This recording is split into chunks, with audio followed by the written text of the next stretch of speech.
17 మాటలు జరాసంధుడు దండెత్తి వచ్చాడు. 17 మాటలు జరాసంధుడిని ఓడించి వదిలేశాడు తప్ప చంపలేదు. 18వ మాట జరాసంధుడు దండెత్తి వచ్చాడు. కృష్ణుడు పారిపోయాడు.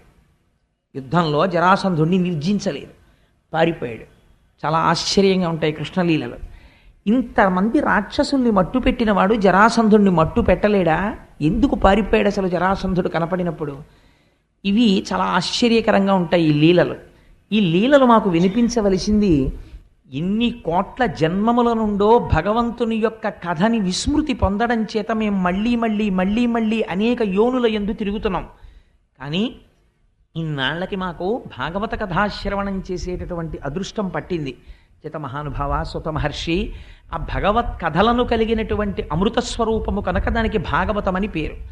భగవంతుడు అంటే ఏమిటో తెలుసా అండి? దాని గురించి అథర్వశిరోపనిషత్తు ఒకలా మాట్లాడింది, విష్ణు పురాణం ఒకలా మాట్లాడింది. భ గ వా అంటే ఐశ్వర్యము, బలము, జ్ఞానము, శక్తి, వీర్యము, తేజస్సు. ఈ 6 గుణములు భ గ వ అనబడేటటువంటి 3 అక్షరముల చేత ప్రతిపాదింపబడతాయి.